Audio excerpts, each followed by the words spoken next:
আল্লাহ পাকের বান্দা জনাবে মুহাম্মদ রাসূলুল্লাহ সাল্লাল্লাহু আলাইহি ওয়াসাল্লামের উম্মতগণ, আল্লাহ পাক রব্বুল আলামিন আপনাকে আমাকে এই ফিতনা ফাসাদের জমানায় যখন তাম দুনিয়ার থেকে ইসলাম মুসলমানকে মিটিয়ে দেওয়ার ষড়যন্ত্র চলতেছে, তাম দুনিয়ার মধ্যে ইসলাম মুসলমান থাকবে কি থাকবে না এই প্রশ্নের সৃষ্টি হয়েছে। যে জমানে মানুষ নেকের কাজ ছাড়তেছে, গুনার কাজ ধরতেছে, শুধু গুনার কাজ ধরেই না বরং গুনার কাজে প্রতিযোগিতা শুরু করছে, কে কার আগে জাহান্নামে যাবে। সবাই বলি না আউযু বিল্লাহ। যে জমানে মানুষ নেকের কাজে আশ্চর্য হয়, গুনার কাজে স্বাভাবিক থাকে, সেই মুহূর্তে আল্লাহ পাক রব্বুল আলামিন আপনাকে আমাকে কোরআন ও হাদিসের মাজলিস, আলেম ওলামা মুমিন মুত্তাকিন জাকিরিন শাকিরিনদের গুরুত্বপূর্ণ এক দামি মাজলিসে আসার বসার বলা শোনার তৌফিক আল্লাহ পাক দান করছেন। শুকরিয়া তান সবাই বলে আলহামদুলিল্লাহ। মাজলিস অনেক গুরুত্বপূর্ণ, অনেক দামি। আমাদের শায়খ মুর্শিদ নব্বর আল্লাহু মারকানহুমারা বলতেন, বাবা, কোনো ব্যক্তি হক্কানি ওলামায়ে কেরামের বয়ান শোনার জন্য যদি বাড়ি থেকে রওনা করে, বয়ান শেষে আখিরি মোনাজাত দিয়ে বাড়িতে চলে যায়, তার আমল নামায় 50 লক্ষ নেকের কম লিখাই হতে পারে না। আল্লাহু ইউদাইফু লিমান ইয়াশা। আল্লাহ পাক রব্বুল আলামিন ইচ্ছা করলে 50 লক্ষ কোনো 50 কোটি নেক দিয়ে দিতে পারেন। নেক দেওয়ার মালিককে কাজে মাওলার কাছে দোয়া করি, মাওলা হে, যেহেতু মাহফিলে নিয়ে আসছেন, আমাদের খালি আমল নামাকে নেকের দ্বারা পূর্ণ না করি এখান থেকে কাউকে বিদায় দিয়েন না। সেমন আল্লাহুম্মা আমিন। আলোচনা খুবই সংক্ষিপ্ত করব, খুব খেয়ালের সাথে কথাগুলি শোনা চাই।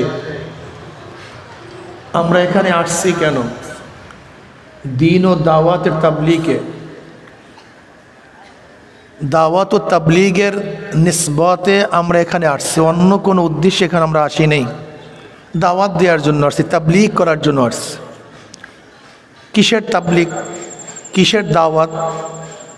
কোরআন ও হাদিসের দাওয়াত, আল্লাহ আল্লাহ রসুলের দাওয়াত। নবী দুনিয়াতে আসছেন কেন? এদের কাজটা কি ছিল? এদের কাজও ছিল দাওয়াত, ইসলাহি উম্মত, উম্মতদেরকে আল্লাহর পথে লাগিয়ে দেওয়ার জন্য নবীরা দুনিয়াতে আসছেন। নবী আলাইহিস সালাতু ওয়াস সালাম যতগুলি কাজ করছেন সমস্ত কাজ চলমান। বুঝাতে পারিনি। নবী নামাজ পড়ছেন কি করেন নাই? এখন নামাজ চলমান। রোজা রাখছেন কি রাখেন নাই? রোজা। হজ করছেন কি করেন নাই? হজ। আপনি দেখেন নবী আলাইহিস সালাতু ওয়াস সালাম যতগুলি কাজ করছেন সব কাজ চলমান। গাড়ি তো চলতেছে, আগে ড্রাইভার নাই, এখন কি করবেন? গাড়ি তো চলতে হবে, ড্রাইভার নাই, আর একজন ড্রাইভার বসবে। আগের পাইলট নাই, প্লেন চলে, কি করবেন? কথা বলেন না কেন সবাই? আর একজন পাইলট বসবে। আগের ইমাম সাহেব নাই, নামাজ চলতেছে, এখন কি করবেন? তা নবী আলাইহিস সালাতু ওয়াস সালাম যতগুলি কাজ করছে সমস্ত কাজ চলমান, কিন্তু নবী তো দুনিয়াতে নাই, কাজ তো চলমান। কাজগুলি করবে কে? বলেন তো। হ্যাঁ, ব্যাস। আল উলামা ওয়ারাসাতুল আম্বিয়া, এটা প্রথম মাথার মধ্যে নেন, প্রথম মাথার মধ্যে নেন। উলামারা নতুন কিছু নিয়ে আসেন নাই, সবই পুরান। অর্থাৎ ড্রাইভার নাই, পাইলট নাই, আগের অভিভাবক নাই, ইমাম নাই, কাজ সব চলমান। নবী দাওয়াত দিছেন কি দেন নাই? দাওয়াত। তাবলীগ করছেন কি করেন নাই? তাবলীগ। জিহাদ করছেন কি করেন নাই? জিহাদ। সবই তো করছেন, সবই চলমান। নবী তো নাই, করবেন কি? নায়েব, উলামায়ে কেরাম নবীর নায়েব। কিয়ামত পর্যন্ত উলামায়ে কেরাম এই কাজের আঞ্জাম দিবেন, এই কাজগুলি করবেন। কথা ঠিক না? দেখেন আমরা কার নায়েব, কার ওয়ারিস? নবী আলাইহিসসালাতু ওয়াসসালাম ওয়ারিস। আচ্ছা বলেন তো, যে ব্যক্তি ওয়ারিস হয় মিরাসের কিছু অংশের উপরে ওয়ারিস হয় না গোটা মিরাসের উপর ওয়ারিস হয়? স্থাবর অস্থাবর, নগদ, ব্যাংকে, জায়গা, ঘর, সব কিছুর ওয়ারিস হয় না ভাই? যদি 1 টাকা হয়, 4 আনা, 1 কাঠা জমি, একটা ঘর, একটা পোশাক, যা হোক না কেন পরিত্যাজ্য সমস্ত সম্পত্তির ওয়ারিস হবে। তা নবী আলাইহিসসালাতু ওয়াসসালাম ওয়ারিস আমরা উম্মতেরা। তা নবী আলাইহিসসালাতু ওয়াসসালাম যতগুলি কাজ করছেন সমস্ত কাজের ওয়ারিস না কিছু কাজের ওয়ারিস হবেন? এখানে ইখতিলাফ, এতক্ষণ ইখতিলাফ ছিল না। এই এখন যে কথাগুলি বলবো সমস্যা এখান থেকে ইখতিলাফ শুরু হবে, এখান থেকে আমাদের মধ্যে পার্থক্য শুরু হবে। আমরা কেউ বলি যে নবী আলাইহিসসালাতু ওয়াসসালাম যতগুলি কাজ করছে সমস্ত কাজের নমুনা তোমার মধ্যে থাকতে হবে। যদি থাকে তাহলে তুমি নবীর পূর্ণ ওয়ারিস, আর যদি আংশিক থাকে আংশিক ওয়ারিস, পূর্ণ ওয়ারিস হতে পারো না। এখানেই ভেজাল লাগছে, ঠিক না? নবী দাওয়াত দিচ্ছেন কি দেন নাই? তোমাকে কি করতে হবে? নবী তালিম করছেন কি করেন নাই? তোমাকে কি করতে হবে?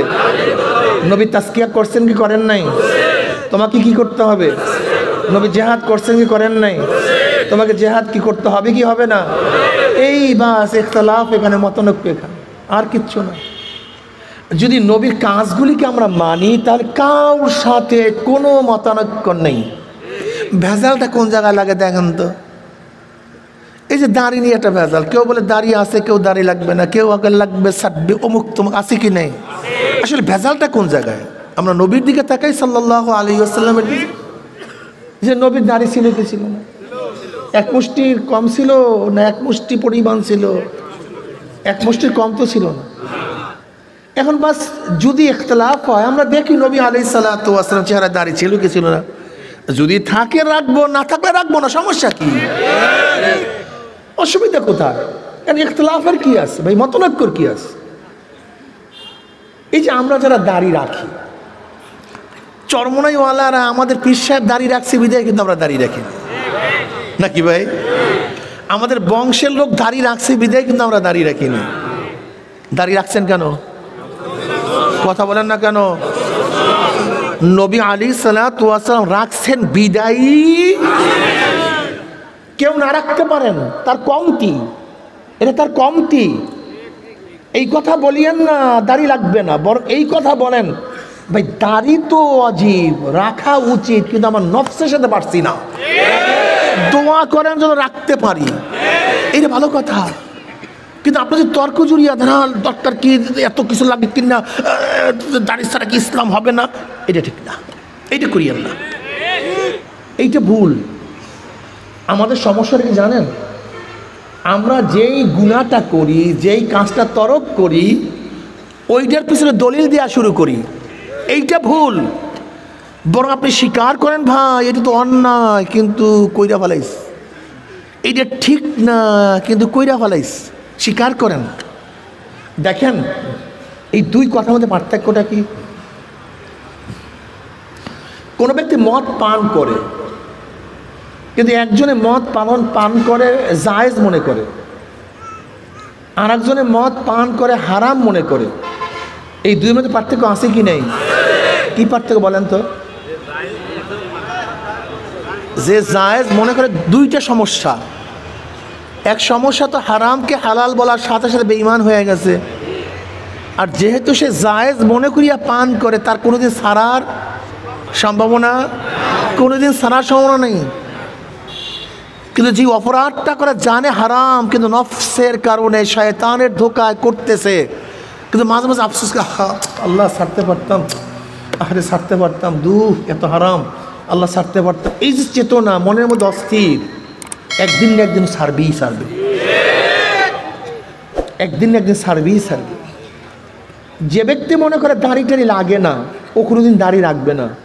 কিন্তু যেই ব্যক্তি দাড়ি কাটার সময় চিন্তা, আরে কয়দিন আর কাটবো রে, যদি রাখতে পারতাম। এই যে চেতনা, মনের ব্যথা যখনই কাটতে যায় তখনই মনের মধ্যে ব্যথা চেতনা সৃষ্টি হয়। আমি যদি রাখতে পারতাম, যদি রাখতে পারতাম। তোমার এই আফসোস তোমাকে একদিন দাড়ি রাখতে বাধ্য করবে, একদিন একদিন রাখবা, কোনো সন্দেহ নেই, কোনো সন্দেহ নেই, রাখবা, কোনো সন্দেহ নেই। কিন্তু তুমি যদি ওইটাকে তাচ্ছিল্য করো, হেয় প্রতিপন্ন করো, তাহলে আর কাজ হবে না, কারবার শেষ। দেখেন, লেবাসুত তাকওয়া জালিকা খাইর। আমাদের মধ্যে একদল মানুষ আছে যারা বলে লেবাস টেবাস ইসলামের মধ্যে নাই। লেবাস মানে পোশাক। হিন্দুদের ধর্মীয় পোশাক আছে কি নেই? খ্রিস্টানদের, ইহুদিদের, বৌদ্ধদের, শিখদের। তা ইসলাম এত ছোট হয়ে গেছে, ইসলামের কোনো লেবাস নেই। তোমার মাথার মধ্যে কি ঘিলু টিলু আছে? আগে ঘিলু ঠিক করো, তারপর কথা বলো। আগে ঘিলু ঠিক করো, তারপর সামনে বক্তব্য দাও। সমস্ত ধর্মীয় ব্যক্তিদের পোশাক আছে, আর ইসলামের কোনো পোশাক থাকবে না। প্রত্যেক জাতির পোশাক আছে, প্রত্যেক সংস্থার পোশাক আছে, প্রত্যেক দলের পোশাক আছে। মিলিটারিদের পোশাক আলাদা না? সবাই এক। পুলিশের পোশাক এক না? ভিন্ন। কথা বলেন, র্যাবের, বিডিআরদের, দেখেন সবার পোশাক আলাদা। ডাক্তারদের পোশাক আলাদা, উকিলদের পোশাক আলাদা, যে যেখানে কাজ করে তাদের পোশাক আলাদা। আর তুমি ইসলামের মধ্যে আসছো, তোমার পোশাকের কোনো গুরুত্ব নেই, কোনো দাম নেই। তুমি পড়তেছো না, পারো না, এটা তোমার দুর্বলতা হতেই পারে, এটা তোমার দুর্বলতা। এটা আশ্চর্য হওয়ার কিছু নাই। দুর্বলতা আশ্চর্য হওয়ার কিচ্ছু নাই। কোনো ব্যক্তি নামাজ না পড়লে আমি আশ্চর্য হই না, কিন্তু ওই ব্যক্তির প্রতি আশ্চর্য হই যে বলে নামাজ লাগে না, যার নামাজের গুরুত্ব নেই। আমি তার উপর আরো সিরিয়াস হই। আমার মুসলমান বন্ধুরা খুব খেয়াল দিবেন, বোঝার চেষ্টা করবেন। না মানা এক জিনিস, অস্বীকার করা ভিন্ন জিনিস। না মানা এক জিনিস, অস্বীকার করা ভিন্ন জিনিস। যেন সন্তান যদি বাবার কথা না মানে, সন্তান কি হয়? বেয়াদব হয়। যদি সন্তান অস্বীকার করে আমার বাবাই না, কি কথা বলেন না কেন? কি হয়? অবৈধ হয়, জারজ হয়। না মানলে বেয়াদব হয়। যদি বলে সে আমার বাবা না, অস্বীকার করলে জারজ হয়, অবৈধ হয়। কেউ যদি ইসলামের হুকুম না মানে সে ফাসেক হয়। যদি বলে লাগে না, সে বেঈমান হয়, কাফের হয়। অস্বীকার করিয়েন না, অস্বীকার করিয়েন না, খবরদার। বাবার কথা মানেন নাই, বেয়াদুফি করছেন, মনের মধ্যে ব্যথা সৃষ্টি করেন, তাহলে একদিন না একদিন মানতে পারবেন। আর বাবার কথা মানেনও নাই, মনের মধ্যে ব্যথাও সৃষ্টি হয় নাই, জীবনে বাবার কথা মানতে পারবেন না। আমরা যারা এখানে আসি, আমার বন্ধুরা, আমার বাবারা, পর্দালে মা বোনেরা, আমরা অনেকে ইসলাম ঠিক মতো মানতে পারি না। কিন্তু আমি বলবো, মনের মধ্যে ব্যথা সৃষ্টি করো, ব্যথা সৃষ্টি করো। জনাব মুহাম্মদ রাসূলুল্লাহ সাল্লাল্লাহু আলাইহি ওয়াসাল্লাম দাওয়াত দিতে গিয়ে সাধনা করছেন, কষ্ট করছেন। কি কষ্ট করছেন আপনারা জানেন।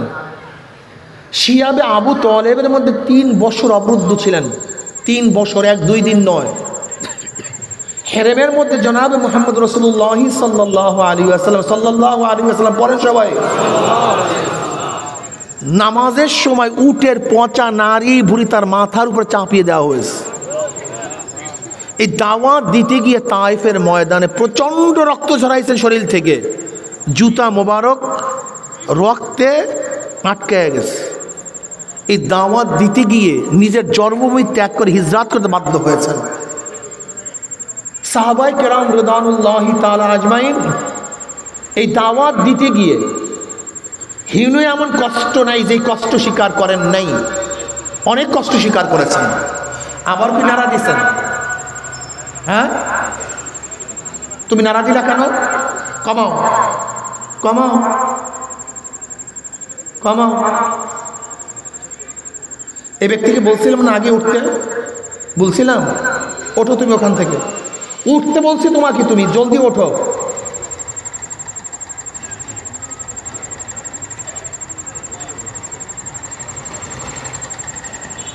اللهم صل على سيدنا ونبينا صلى الله عليه وعلى آله وأصحابه নবী আলাইহিস সালাতু ওয়াস সালাম এই দাওয়াত দিতে গিয়ে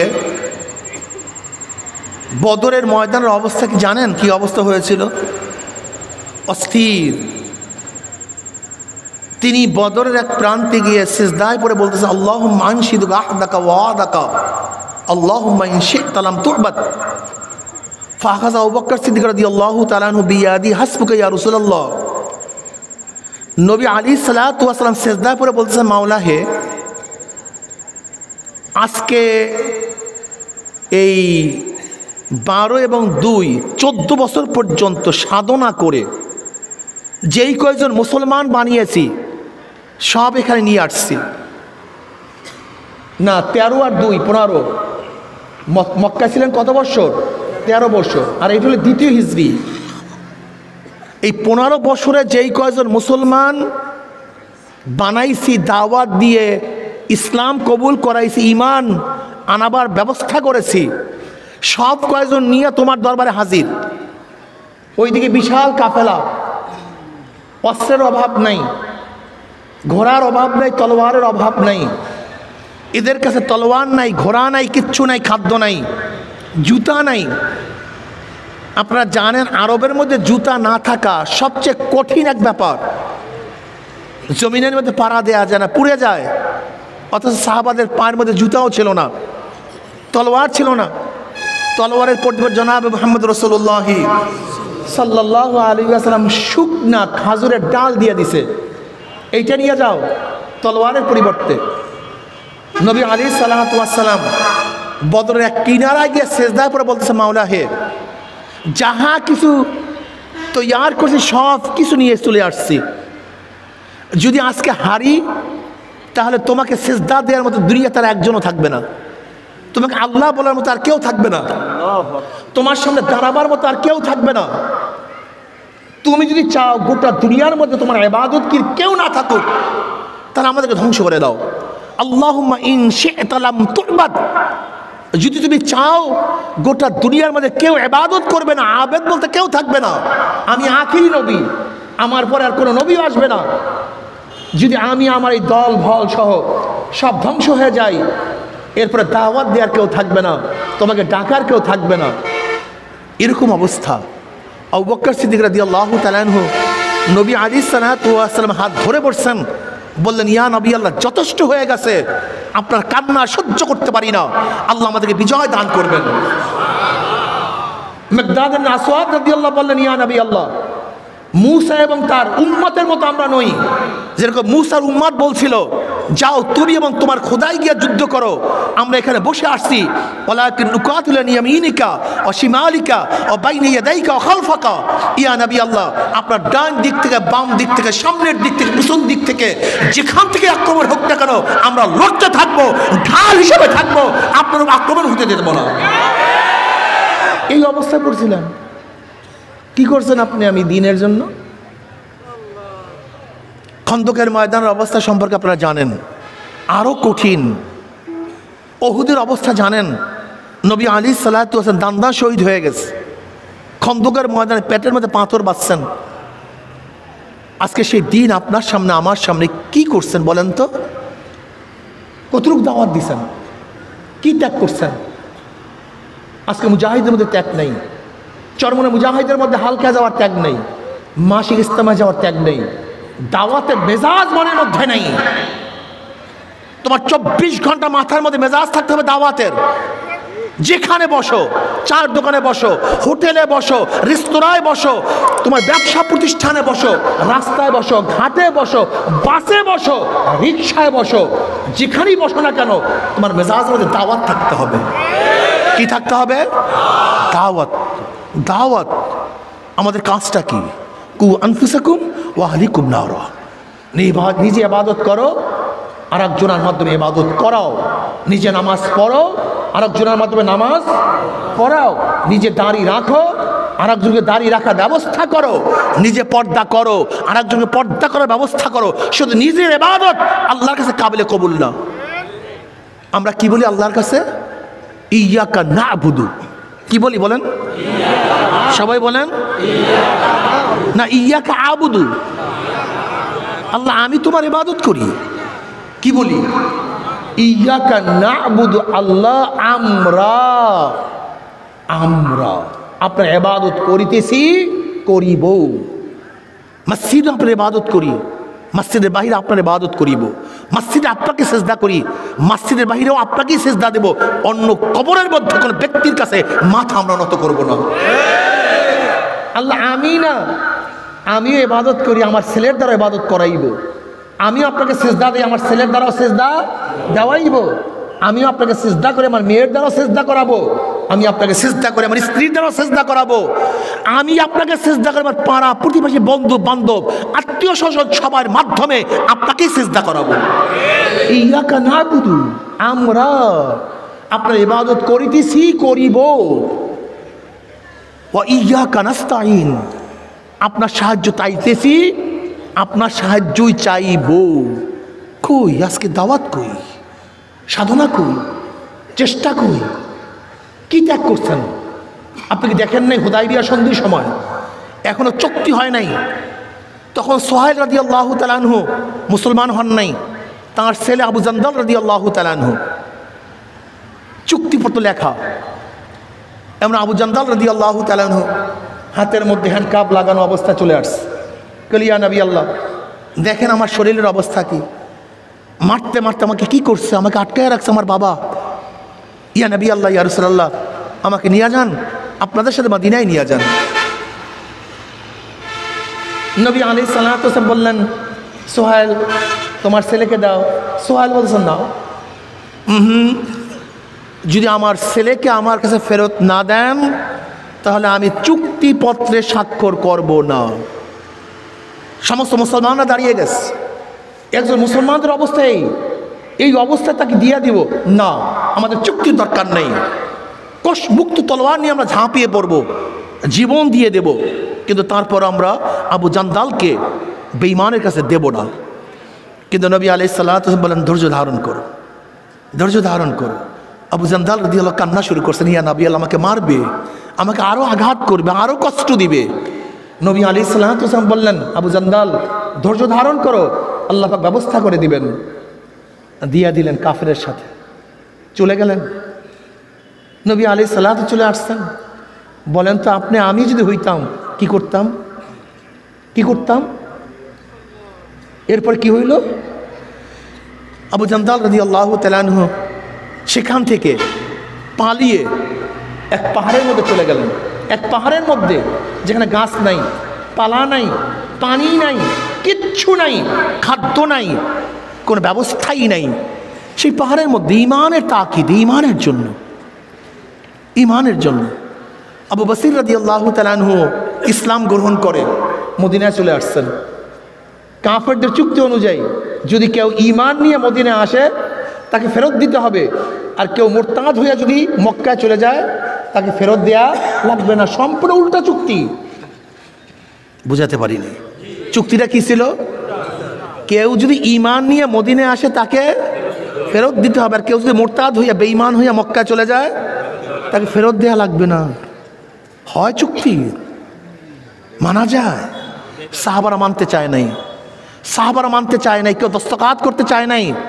কিন্তু নবী আলাইহিস সালাতু ওয়াস সালাম বলেন, এর মধ্যে কল্যাণ আছে, এর মধ্যে ফালাহিয়াত আছে, কেউ কোনো কথা বলবে না। এর নাম আনুগত্যতা, এর নাম আনুগত্যতা। তোমার বুঝে আসুক অথবা নাই আসুক, আমির যা বলবে শরীয়তের খেলাফ হওয়ার আগ পর্যন্ত তোমাকে তা মানতে হবে। কোনো যুক্তি নেই, কোনো যুক্তি নেই, তোমাকে মানতে হবে, একেবারে ক্লিয়ার বাস। এরপর আবু বকর রাদিয়াল্লাহু তাআলাকে নিয়ে আসার জন্য কাফের আসছে, দুইজন কাফের। আরে মুসলমান হয়ে আসছে, কাফের কাছে ফেরত নিয়ে যাইতে আছে। কি অবস্থা বলেন তো মুসলমানদের মধ্যে, কি করুন অবস্থা। কিন্তু কোনো উপায় নেই, চুক্তি রক্ষা করতে হবে। নিয়ে যাইতেছে দুই কাফের দুই তলোয়ার, মনে হয় যেন আসামিকে ধরে নিয়ে যাইতেছে। আবু বসির রাদিয়াল্লাহু চিন্তা করলেন কিভাবে ছোটা যায়। এবার আল হরব খাদা, যুদ্ধ একটা কৌশল, তিনি কৌশল শুরু করলেন। তিনি বললেন, ভাই তোমার তলোয়ারটা এত সুন্দর, এত আকর্ষণীয়, চমৎকার এক তলোয়ার, কাফেররা তো তারিফে খুবই ফুলে, যখনই বলছে হ্যাঁ তোমার তলোয়ার অনেক সুন্দর, আর আরবরা তলোয়ারের তারিফে এবং ঘোড়ার তারিফে খুবই ফুলতো। ব্যাস হ্যাঁ আমার তলোয়ার অনেক আকর্ষণ, অনেক সুন্দর, আমি যতবার যার উপর পরীক্ষা করছি কোনোদিন ফেল করিনি, এই যে দেখো আমার তলোয়ার। ব্যাস আবু বসির রাদিয়াল্লাহু তাআলার কাছে তলোয়ারটা দেখার জন্য দিস, বলে আমি যতবার পরীক্ষা করছি কোনো জায়গায় ফেল করি নাই। আবু বসির রাদিয়াল্লাহু তাআলা প্রথমেই তার উপর পরীক্ষা চালাইছে, বলে হ্যাঁ হেও ফেল করে নাই। আবু বসির রাদিয়াল্লাহু তাআলা কি করেন নাই? ফেল করেন নাই। পাশের কাফের ভাগা শুরু করছে, দৌড়ার দৌড় গিয়ে মদিনায় উঠছে। কলে ইয়া নবী আল্লাহ, পরীক্ষা তো আমার ভাই দিছে, সে দুনিয়ার থেকে বিদায় হয়ে গেছে, আমারও পরীক্ষার পালা। ভাই মাইক কমায়া দাও, আগেই বলছি মাইক কমাবার জন্য। এরা মাইকের মধ্যে এত সাউন্ড কেন দেয় বুঝলাম না, মাইক কমাও। যাই হোক, আমি যেটা বলতেছিলাম, আবু বসির রাদিয়াল্লাহু তাআলা মদিনায় গেছেন। ভাই মাইক কমায়া দাও। আর ওই শোনো, ওই সমস্ত কিছুকে নর্মাল করে দাও, নয়েজ না থাকে, ইকো না থাকে, সব নর্মাল করে দাও, কোনো ইকো না থাকে, সব নর্মাল করে দাও। বাস রাখো, সব নর্মাল করে দাও ভাই, ইকো না হয়, সব নর্মাল করো। এবার মদিনার মধ্যে গেছেন, আবু বসির রাদিয়াল্লাহু গেছেন, ওই কাফেরও গেছে। কলি ইয়া নবী আল্লাহ, আপনার চুক্তি অনুযায়ী তো আপনি আমাকে ফেরত দিছেন, কিন্তু আমি আমার কৌশলে ওদের থেকে চলে আসছি। নবী আলাইহিস সালাতু ওয়াস সালাম বললেন, এ তো উস্কানি, এ তো উস্কানি, এ তো যুদ্ধ শুরু হয়ে যাবে, তোমাকে অবশ্যই ফেরত যেতে হবে। আবু বসির রাদিয়াল্লাহু বুঝছেন যে আবারও যে কাফেররা আমাকে নেওয়ার জন্য আসে, আমাকে ফেরত দিবে।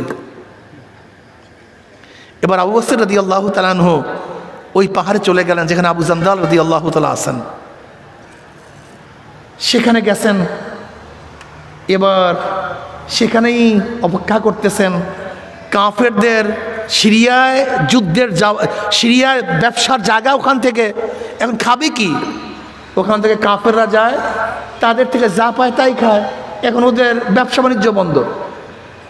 এবার কাফেররা আসছে, আসিয়া বলতেছে, ইয়া নবী আল্লাহ, আপনার সাথে যে চুক্তি করছিলাম ফেরত দেওয়ার, এখন আর ফেরত দিতে হবে না, এখন আর ফেরত দিতে। জনাব মুহাম্মদ রাসূলুল্লাহ সাল্লাল্লাহু আলাইহি ওয়াসাল্লাম এই চিঠি লিখিয়া যখন আবু বসির রাদিয়াল্লাহু তাআলার কাছে পাঠাইছেন, তখন তিনি মৃত্যু শয্যায় সজ্জিত, না খাইতে খাইতে, ত্যাগ করতে করতে এখন আর শরীরের মধ্যে কোনো শক্তি বাকি নেই। নবীর চিঠিটা পড়িয়া চুমা দিলেন, চেহারায় লাগাইলেন, বুকের মধ্যে ধরলেন, আর বললেন, আমার নবী কেমন আছে? বলে, আপনার নবী অনেক ভালো আছে, আমার সালাম জানায়েন। এই কথা বলিয়া কলেমা পড়িয়া দুনিয়ার থেকে বিদায় হয়ে গেছে। আমার বাবারা বলেন তো, ইসলামের জন্য কি করছি, কি ত্যাগ করছি, কতটুকু ত্যাগ করছি বলেন তো? মাসিক ইস্তেমা যাওয়ার ত্যাগ নাই, হালকা যাওয়ার ত্যাগ নাই, দাওয়াতের ত্যাগ নাই, সাধনার ত্যাগ নাই। তুমি ইসলাম বুঝো নাই, তুমি ইসলাম বুঝো নাই। ওয়াবুদ রাব্বাকা হাত্তা ইয়াতিকাল ইয়াকিন। 1 বছর ইবাদত করবা, 2 বছর, 5 বছর, 10 বছর না, মৃত্যুর পূর্ব মুহূর্ত পর্যন্ত ইবাদত করতে হবে, মৃত্যুর পূর্ব মুহূর্ত পর্যন্ত সাধনা করতে হবে, মৃত্যুর মুহূর্ত পর্যন্ত ঈমানকে রক্ষা করার জন্য আল্লাহর কাছে দোয়া করতে হবে। আর আমরা কি করি? প্রথম যে জজবা থাকে, শুধু জজবা, আস্তে আস্তে সব জজবা শেষ হবে না। ইবাদত করতে থাকো, দাওয়াত দিতে থাকো। আজকে দেশের অবস্থা কি, দুনিয়ার অবস্থা কি, আমার মুসলমান সন্তানের অবস্থা কি? আজকে মুসলমান সন্তানদের চেহারার দিকে তাকানো যায় না, ওদের চেহারার দিকে তাকানো যায় না, ওদের বাড়ির দিকে তাকানো যায় না, সব কিছু ধ্বংস হয়ে যেতেছে। নামাজ নেই, রোজা নাই, পর্দা নাই, ইসলাম বুঝে না, ঈমানের কোনো খবর নাই, জিকির আজকার নাই, হালাল হারামের তমিজ আমাদের সন্তানদের মধ্যে নাই। সারাদিন আড্ডা, গাঁজা, ইয়াবা, মদ। আমাদের সন্তান, মুসলমানের সন্তান এই মুসলমানের সন্তান ইয়াবা খায়, এই মুসলমানের সন্তান গাঁজা টানবে, এই মুসলমানের সন্তান ইসলামের প্রতি স্লোগান দিবে, এ সহ্য করা যায় না, সহ্য করা যায় না। মুসলমানের সাথে নামাজ পড়ে না, রোজা রাখে না, পর্দা করে না, আল্লাহকে ডাকে না, ইসলাম অনুযায়ী চলে না, আল্লাহ নবীকে নেতা মানে না। কারণটা কি? জনাব মুহাম্মদ রাসূলুল্লাহ সাল্লাল্লাহু আলাইহি ওয়াসাল্লাম উম্মতের জন্য এমন কোনো কষ্ট নাই যে কষ্ট করেন নাই, এমন কোনো ত্যাগ নাই যে ত্যাগ করেন নাই। ফাতেমা রাদিয়াল্লাহু তাআলা আনহা কত সাধনা করছেন, আলিউল মুরতাযা রাদিয়াল্লাহু ফরমান, এ গোটা দুনিয়ার মানুষ নবীর কলিজার টুকরা ফাতেমার ঘটনা শুনো।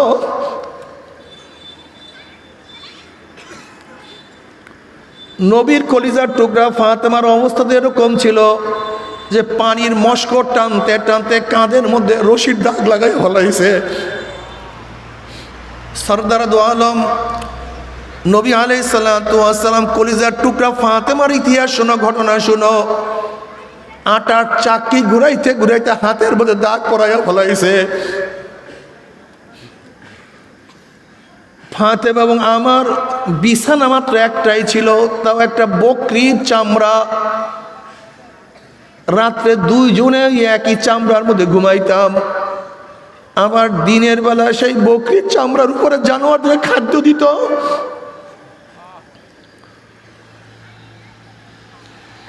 এ আমার মা বোনেরা, এ আমার মুসলমান মা ও বোনেরা, আজকে সামান্য টাকা যদি ইমান বিক্রি করিয়া ফেলাও,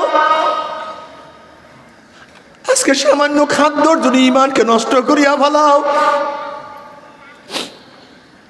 আজকে সামান্য কিছুর জন্য তোমার ইমানকে বিক্রি করিয়া দাও, অথচ সরদার দু আলম সাইয়্যিদুল আম্বিয়া জনাব মুহাম্মদুর রাসূলুল্লাহ সাল্লাল্লাহু আলাইহি ওয়াসাল্লাম মেয়ে ফাতেমার অবস্থা এত করুণ। অনেক সময় না খাইয়াও রয়েছে ঘরের মধ্যে, বাতি জ্বলে নাই, চুলার মধ্যে আগুনও জ্বলে নাই, একটা কাপড় পরিধান করছে, অথচ গোটা দুনিয়ার সম্পত্তির মালিক আমার মাওলার কাছে চাইতো তাকে বানাইয়া দিত। নবী আলাইহিস সালাতু ওয়াস সালামের কাছে, নবী আলাইহিস সালাতু ওয়াস সালামের কাছে তার এই অবস্থা বয়ান করার পরে আমার নবী বলেন, ফাতেমা রে, তুমি জায়নামাজ উঠাও, গোটা দুনিয়ার সম্পত্তি তোমার জায়নামাজের নিচে দেয়া আছে, তুমি কি দুনিয়া চাও না আখিরাত চাও? ফাতেমা রাদিয়াল্লাহু বলেন, ইয়া নবী আল্লাহ, ইয়া রাসূলুল্লাহ, আমি তো দুনিয়া চাই না, আমি আখিরাত চাই। দুনিয়া কয়দিন? দুনিয়ার শান্তি তো শান্তি না, দুনিয়ার অশান্তি অশান্তি না, আখিরাতের শান্তি শান্তি এবং আখিরাতের কষ্টই কষ্ট।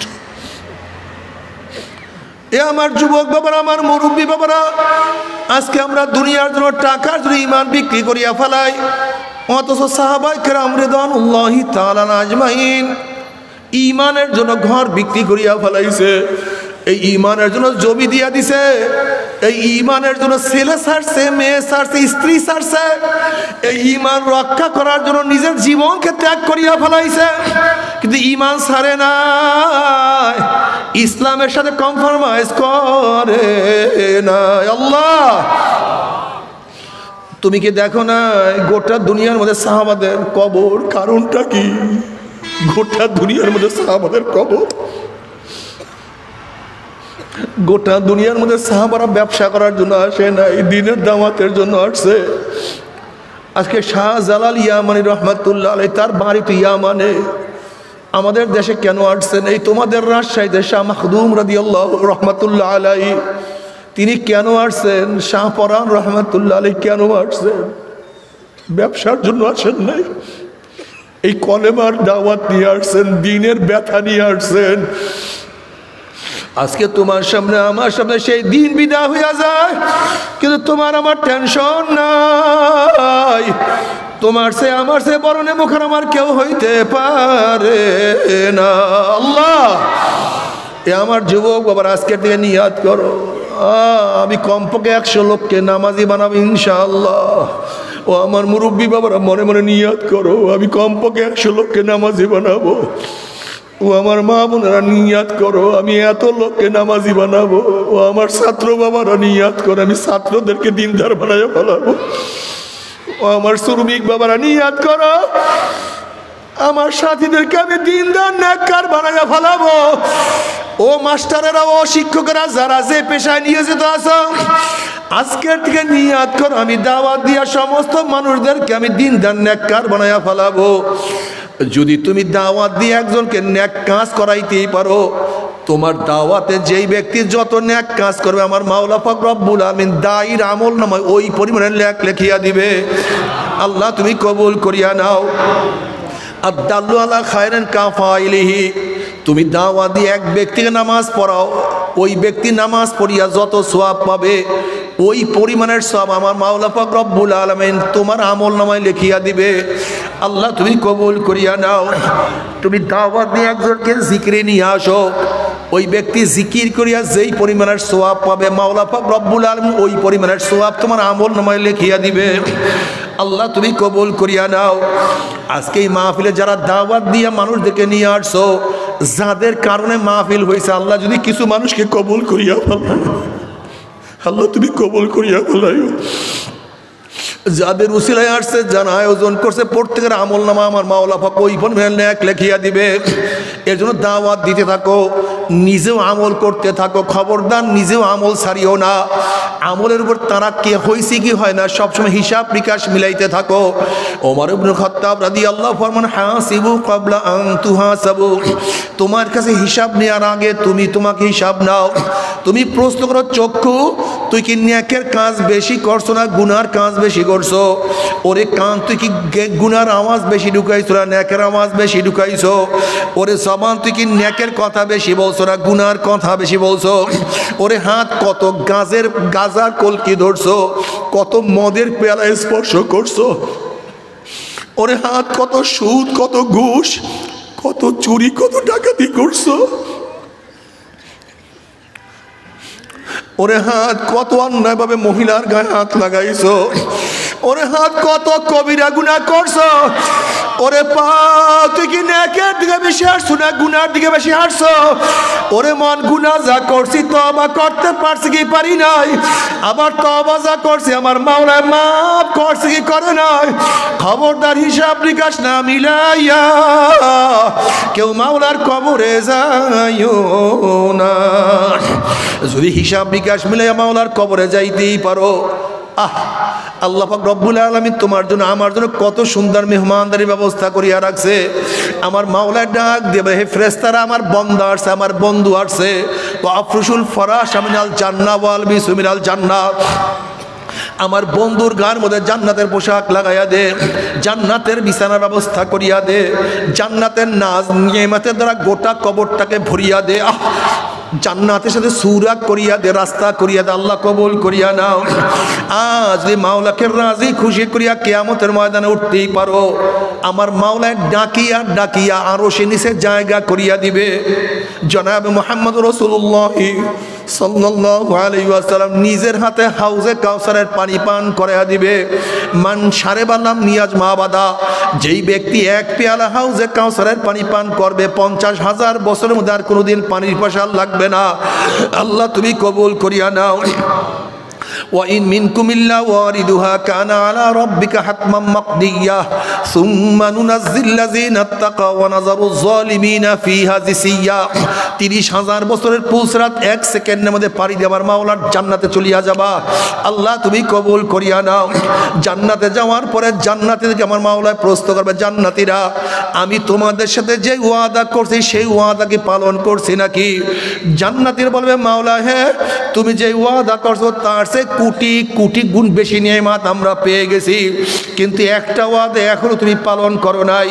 তখন আমার মাওলায় বলবে, ফেরেশতারা, আমি বন্দাদের সাথে বান্দীদের সাথে ওয়াদা করছিলাম জান্নাতের মধ্যে তাদের সাথে সাক্ষাৎ করব, আমি দিদার দেব। আমি ওয়াদা করছিলাম জান্নাতের মধ্যে তাদের সাথে দেখা করব, কিন্তু এখন আমি তাদের সাথে সাক্ষাৎ করি নাই, দেখা করি নাই। এ ফেরেশতারা নূরের পর্দা হটাইয়া দে। যখন 70,000 নূরের পর্দা হটাইয়া দেওয়া হবে, প্রত্যেকটা জান্নাতি ভিড়া ভিড়ি ধাক্কা ধাক্কা বেঁচে প্রত্যেকের জায়গা থেকে আমার মাওলাকে দেখিয়া ফেলাইবে। আমার মাওলাকে দেখার সাথে সাথে সমস্ত জান্নাতীরা সেজদার মধ্যে পড়িয়া যাবে। এক সেজদায় কোন রওয়ায়াতের মধ্যে আছে 40,000, কোন রওয়ায়াতের মধ্যে আছে 70,000 বছর চলিয়া যাবে, শুধু দিদারের মধ্যে মত্ত হইয়া থাকবে। কি যে মজা, কি যে মজা, কি যে মজা, কি যে जन्नत दो ज़ौक़ से यार आप क्या करो, आरज़ू है मैं तुझे साथ देखा करो।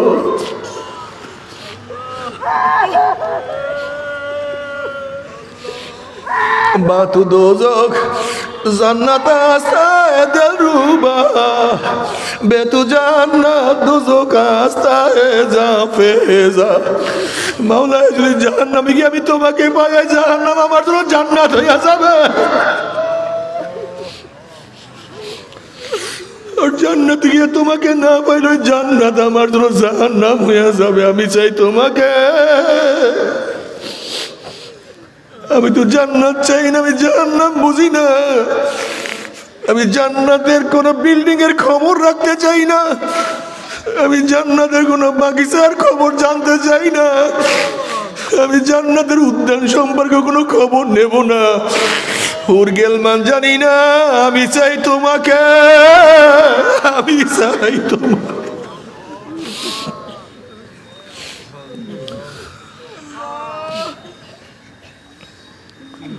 আল্লাহ তুমি আমাদের সবাইকে কবুল করিয়া নাও।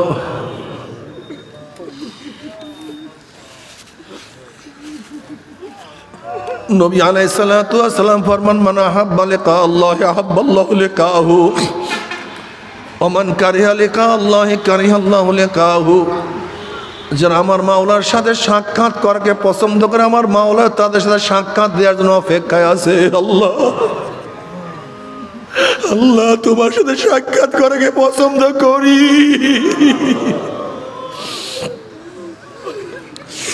আমার যুবক বাবারাও, আমার মুরব্বী বাবারাও, পর্দার মা বোনেরা, তুমি কি বুঝো নাই আমার মাওলা কত সুন্দর, আমার মাওলার দিদার কত যে মজা। আমার মাওলাকে দেখার সাথে সাথে জান্নাতীরা জান্নাতের কথা ভুলিয়া যাবে, বিল্ডিং এর কথা ভুলিয়া যাবে, বাগানের কথা ভুলিয়া যাবে, উদ্যানের কথা ভুলিয়া যাবে, নহরের কথা ভুলিয়া যাবে, যেই হুরগেলমানের কথা শুনছে সব ভুলিয়া যাবে। আমার মাওলা কি যে সুন্দর। আল্লাহ যদি কিছু দেখতেই চাও, আমার মাওলাকে দেখার অপেক্ষায় থাকো। আল্লাহ আল্লাহ তোমার দিদার চাই, আর কিছু না।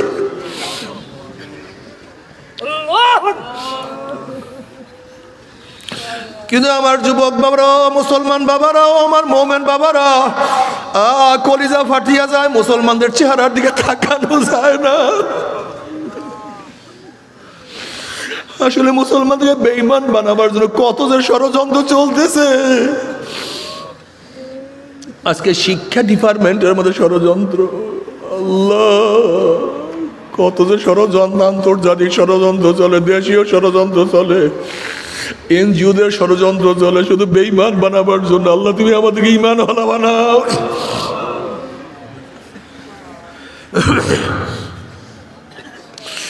এ আমার মুরব্বী বাবারা, আমার আমার যুবক বাবারা, আমার পর্দার মা বোনেরা, আল্লাহ না করুক, আল্লাহ না করুক, আল্লাহ না করুক, মাওলাকে রাজি খুশি না করে যদি আমার মাওলার খবরে যাও, আমার মাওলা ডাক দিয়ে ফেরেশতারা, আমার দুশমন আসছে, খবর আমার দুশমন আসছে, আমার শত্রু আসছে, ওর সাথে আমার কোনো সম্পর্ক নাই, ওর সাথে আমার কোনো সম্পর্ক নাই, এ কবরের মাটি চাপ দে। অমনি কবরের দুই পাশের মাটি এত জোরে চাপ মারবে, চাপের ছুটে এক পাঁজরের হাঁটি আর এক পাঁজরে লাগাইয়া ফেলবে, আল্লাহ মাফ করিয়া দাও, এ সাপ জড়াইয়া ধর। অমনি 99টা সাপ না ফারমাকে এমন জোরে প্যাঁচ মারবে, প্যাঁচের ছুটে না ফারমানের হাড্ডি গুলি কটমট করে ভাঙতে থাকবে। বাবার সহ্য করতে পারবি? ওই আযাব তো কেউ সহ্য করতে পারবো না। বাবার ইমাম গাজালি রহমাতুল্লাহ আলাইহি বলেন, বড় লোকদের কবরের শাস্তি গরিবদের তুলনায় 70 গুণ বেশি অনুভব হবে। যখন বড় লোকদের শাস্তি শুরু হয়ে যাবে, আর বড় লোকদের মনে পড়বে আমার বিল্ডিং এত সুন্দর ছিল, আমার খাট এত দামি ছিল, আমার গাড়ি এত দামি ছিল, আমার এত টাকা, এত পয়সা, এত জায়গা, এত জমি, এত সম্মান, এত ইজ্জত। যখন বড় লোকদের দুনিয়ার সমস্ত সম্মান ইজ্জতের কথা মনে পড়বে, আর ওইদিকে শাস্তিও শুরু হয়ে যাবে, এমন ব্যথা লাগবে, ওই ব্যথা তো সহ্য করতে পারবে না। আল্লাহ, এ আমার গরিব বাবারা, দুনিয়াতে কষ্ট করতে করতে জীবনটাকে শেষ করিয়া ফেলাইছো। রিক্সা চালাইয়া, ঠেলা গাড়ি ঠেলিয়া, পরের কাজ করিয়া, রৌদ্রের মধ্যে কাজ করিয়া পিঠটাকে কালো বানাইয়া ফেলাইছো। দুনিয়াতে কষ্ট করছে, আবার কবরে গিয়াও যে কষ্ট শুরু হইয়া যায়,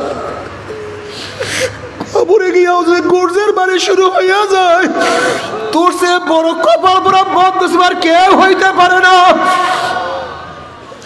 তুমি কি গরিব, গোটা বাংলাদেশের মধ্যে আমার মনে হয় বেলাল হাবশি রাদিয়াল্লাহু তাআলা একজন গরিবও পাওয়া যাবে না। সোহাইব সোহাইলের মতো একজন গরিব গোটা বাংলাদেশে পাওয়া যাবে না। আমার ফাতেমা রাদিয়াল্লাহু তাআলা যেই কষ্ট করছেন, মনে হয় বাংলাদেশের মধ্যে একজন মেয়েও এই কষ্ট করার পাওয়া যাবে না। ও আমার মা বোনেরা, ও আমার গরিব বাবারা, তারা যদি মাওলাকে পাওয়ার জন্য এত ত্যাগ করতে পারে, এত সাধনা করতে পারে, তুমি আমি কেন মাওলাকে পাওয়ার জন্য ত্যাগ করি না? সেই মাওলা কি এখন না? সেই জান্নাত কি এখন নাই? সেই জাহান্নামের ভয় কি এখন উঠিয়া গেছে? সেই কিয়ামত কি তোমার সামনে আমার সামনে নাই? আসলে শয়তান মাওলার কাছে ওয়াদা করছে, কসম করছে, মাওলা হে, যে আদমের কারণে চিরতরে জাহান্নামে হয়ে গেলাম, ওই আদম সন্তানকে আমি জাহান্নামে না নিয়ে ছাড়বো না। ও কসম করে আসছে আমাদেরকে জাহান্নামে নেওয়ার জন্য। আমার মাওলায় বলছে, শয়তান তুই আমার বান্দাদেরকে যতই গুনাহ করাও না কেন, ওরা তওবা করতে দেরি, আমি মাওলায় মাফ করতে 1 সেকেন্ডও দেরি করবো না। এখনই তওবা করো, তওবার নিয়ত করো। নবী আলাইহিস সালাতু ওয়াস সালাম ফরমান, তাইয়ুনা জানবে কামাল লা জানবালা। এই আল্লাহ পাক গাবায়, আল্লাহ পাকের বান্দা বান্দি গুনাহ থেকে তওবা কর, তোরা তওবা করতে দেরি, আমার মাওলার মাফ করতে 1 সেকেন্ডও দেরি হবে না। মাওলা হে, তওবা না করাইয়া কাউকে ডাক দিও না। এই কবরের মধ্যে হাজার হাজার হাজার হাজার বছর থাকতে হবে। এরপরে আল্লাহ পাক কিয়ামতের ময়দান কায়েম করবে। বাবারে, তুমি কি দেখো না বর্তমান বাংলাদেশে সূর্যের গরমে মানুষের অবস্থাটা কি? তুমি কি দেখো না সূর্যের গরমে রাস্তার পিচ গলিয়া যায়? তুমি কি দেখো না সূর্যের গরমে ট্রাফিক মারা যায়? তুমি কি দেখো না পানি উত্তপ্ত হইয়া যায়? 9,30,00,000 মাইল দূরে সূর্যের গরমে ছায়া ঘেরা দুনিয়ার ঠান্ডা দুনিয়ার পানি যদি গরম হইয়া যাইতে পারে, রাস্তার পিচ গলিয়া যাইতে পারে, মানুষ মারা যাইতে পারে, কিয়ামতের ময়দানে আল্লাহ পাক রব্বুল আলামিন এত উঁচা সূর্যটাকে যদি তাবুর কাছে নিয়ে আসে, আল্লাহ তুমি মাফ করিয়া দাও। এই তাবুর কাছে নিয়ে আসে, অবস্থাটা কি হবে রে বাবা? সূর্যের গরমে কিয়ামতের ময়দানে পুরিয়া সব তামা হইয়া যাবে, কাদ্দিহান লাল চামড়ার মতো হন হন হন হন করতে থাকবে। মানুষ দাঁড়াইতে পারবে না, মানুষ শুধু লাফাইতে থাকবে। ওইদিকে জাহান্নাম গুরিম গুরিম আওয়াজ মারবে। জাহান্নামের আওয়াজে কিয়ামতের ময়দানে থর থর থর থর করে কাঁপতে থাকবে। এক একটা জাহান্নামের গলার মধ্যে 70,000 শিকল লাগানো হবে।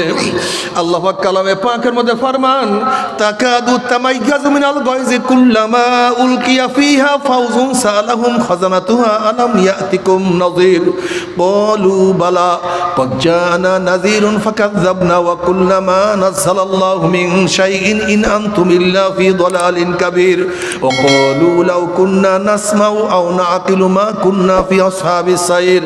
জাহান্নামের মধ্যে রাত চলে আসবে, জোর চলে আসবে, এক একটা জাহান্নাম আর এক একটা জাহান্নামকে খাইয়া ফেলাইবে।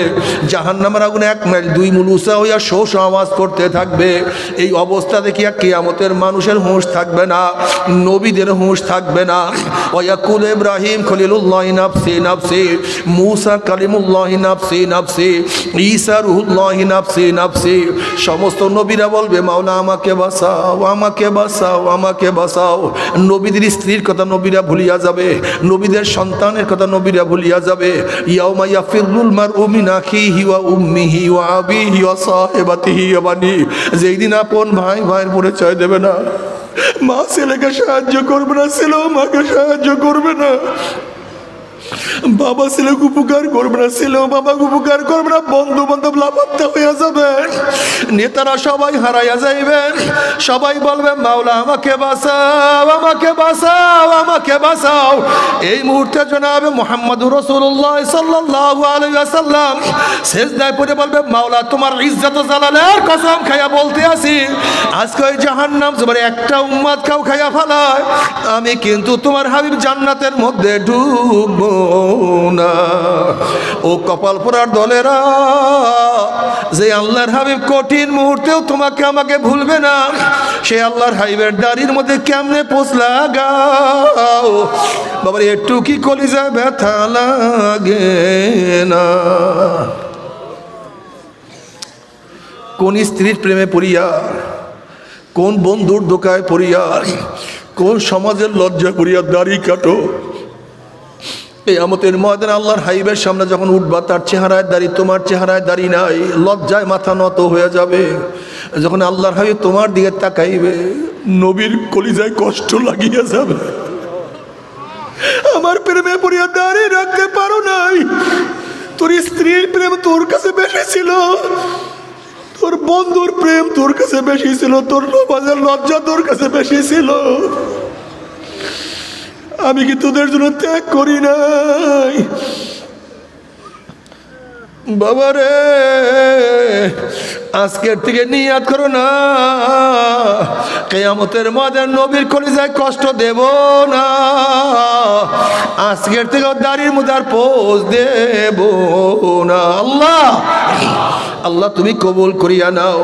জনাবে মুহাম্মদ রাসূলুল্লাহ সাল্লাল্লাহু আলাইহি ওয়াসাল্লাম দোয়া কবুল করে আল্লাহ পাক বলবে, যাও জিবরাইল আমার হাবিবের কাছে পানিটুকু নিয়ে দিয়ে আসো।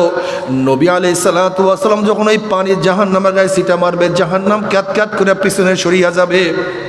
আল্লাহর হাবিব বলবেন, মাওলা রে, যে জাহান্নামকে লক্ষ লক্ষ ফেরেশতারা ধরিয়া রাখতে পারে না, এ আবার কোন কুদরতি পানি, কোন আশ্চর্য পানি, যেই পানি মারার সাথে সাথে জাহান্নাম পিছনে সরিয়া গেল।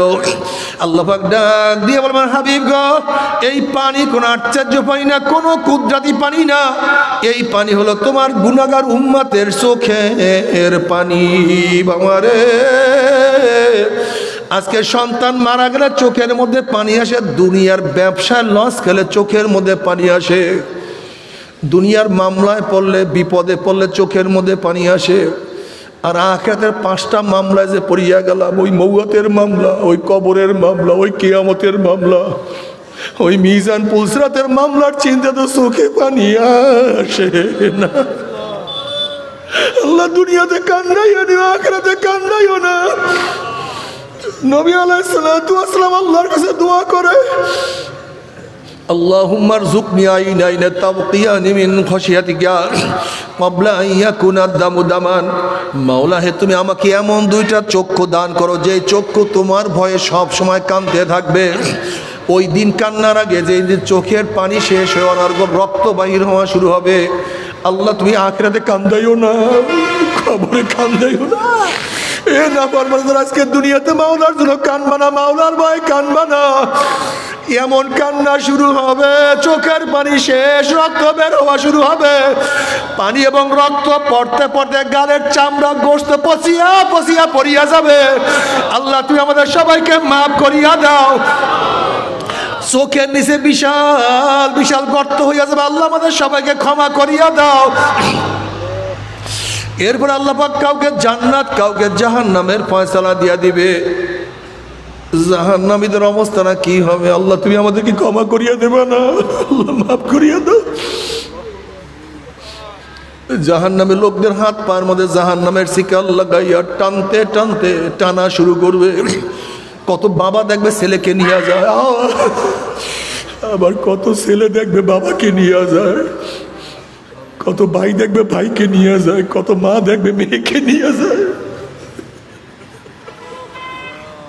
কত মেয়ে দেখবে মাকে নিয়ে যায়, কত মালিক দেখবে গোলামকে নিয়ে যায়, কত গোলাম দেখবে মালিককে নিয়ে যায়, কত বড় লোক দেখবে পাশের বাড়ি গরিবকে নিয়ে যায়, আবার কত গরিব দেখবে পাশের বাড়ির বড় লোককে নিয়ে যায়। আল্লাহ হাত পার মধ্যে জাহান্নামের শিকল লাগাইয়া টানতে টানতে মিন ওয়ারাই জাহান্নাম, জাহান্নামের মধ্যে ভিক্ষা ভিক্ষা মারা শুরু করবে। যখন জাহান্নামের মধ্যে ভিক্ষা মারবে, 1 বছর 2 বছর 5 10 বছর না, 70 বছর পর্যন্ত, 70 বছর পর্যন্ত জাহান্নামের কাছে যাইতেই থাকবে, যাইতেই থাকবে। ডাইনে আগুন, বামে আগুন, উপরে আগুন, নিচে আগুন, সামনে আগুন, পিছনে আগুন, শুধু আগুনের মধ্যে ডুবতেই থাকবে, ডুবতেই থাকবে। আল্লাহ মাফ করিয়া দাও, মাফ করিয়া দাও, সবাইকে মাফ করিয়া দাও, গোটা দুনিয়ার সবাইকে মাফ করিয়া দাও।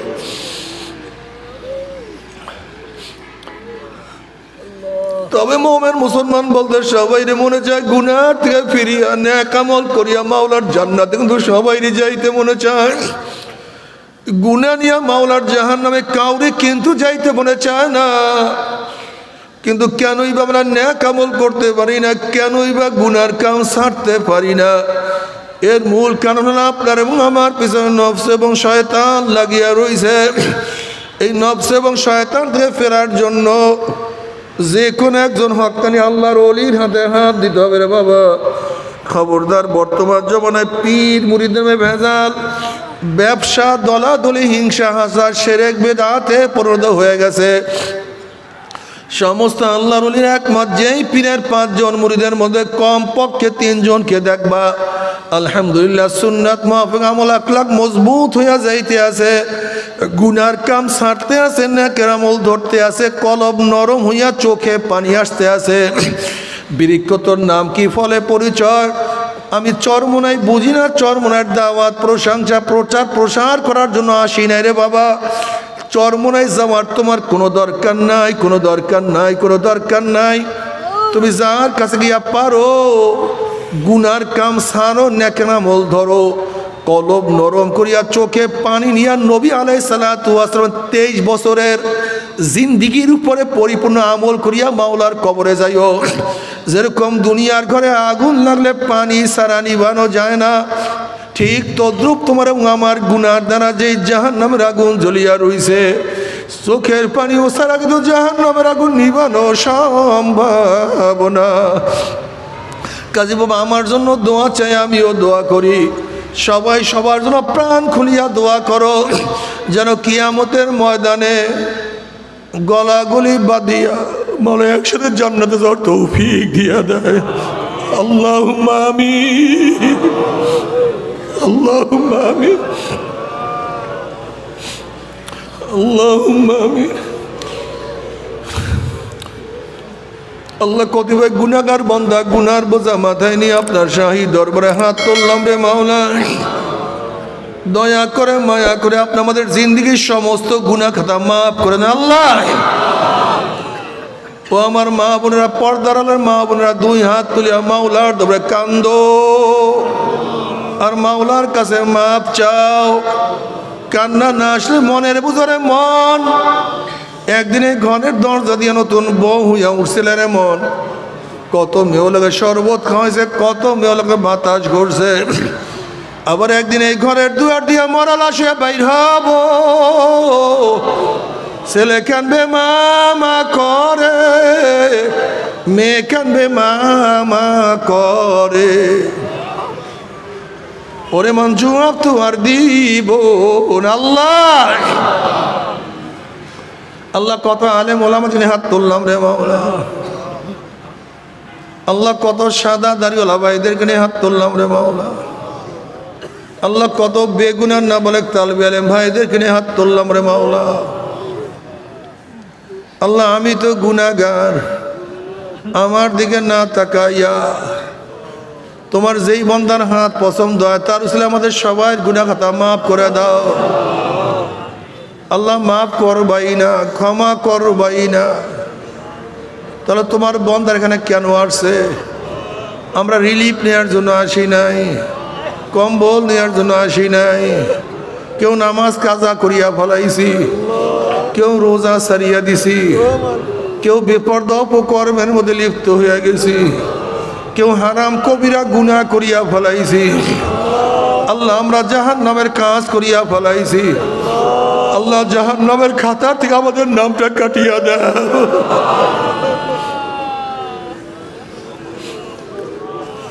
আল্লাহ জাহান্নামের খাতা থেকে আমাদের নামটা কাটিয়া দাও। জান্নাতুল ফেরদাউসের মধ্যে আমাদের নামটা উঠাইয়া নাও। আল্লাহ আমার যুবক বাবাদেরকে কবুল করিয়া নাও। আল্লাহ আমার যুবক বাবাদেরকে কবুল করিয়া নাও। আল্লাহ আমার মুরব্বী বাবাদেরকে কবুল করিয়া নাও। আল্লাহ আমার মা বোনদেরকে কবুল করিয়া নাও। আল্লাহ সন্তান অন্যায় করিয়া বাবার কাছে মাপ না পাইলে মার কাছে মাপ পাওয়ার আশা করে। ভিক্ষুক এক দরজায় ভিক্ষা না পাইলে অন্য দরজায় ভিক্ষা পাওয়ার আশা করে। আমরা তোমার দুয়ারের ভিক্ষু, তুমি খাইয়া দাও তারাইয়া দাও। আর তোর দরজায় নাই রে মালিক, আর তো কোনো দুয়ার নাই। আল্লাহ আল্লাহ আমরা যারা হাত তুললাম জানি না কার মা নাই, বাবা নাই, স্ত্রী নাই, স্বামী নাই, সন্তান নাই, দাদা নাই, দাদু নাই, নানা নাই, নানু নাই। আল্লাহ যত মোমেন মোমেনাত মুজাহিদরা কবরে শুয়ে রয়েছে সবার কবর আযাবকে মাফ করে দাও। ইয়া আল্লাহ খাস করে আমাদের শায়খ ও মুর্শিদের কবরকে জান্নাতের বাগিচা বানায়া দাও। মা দাদা সহ তামাম দুনিয়ার মাশায়েখদের মাকামকে জান্নাতের মধ্যে বুলন্দ করে দাও। আমাদের আহলে আওলাদ তোমার খাস গোলাম বাদশা কবুল করে নাও। রব্বানা হাব লানা মিন আজওয়াজিনা ওয়া যুররিয়াতিনা কুররাতা আইন ওয়াজআলনা লিল মুত্তাকিনা ইমামা। রব্বিরহামহুমা কামা রব্বায়ানি সগীরা। ওয়া সাল্লাল্লাহু তাআলা আলা খায়রি খালকি মুহাম্মাদ ওয়া আলিহি ওয়া আসহাবিহি ওয়া আজওয়াজিহি ওয়া আতবাইহি আজমাইন ওয়ারহামনা মা'হুম برحمتك يا أرحم الراحمين.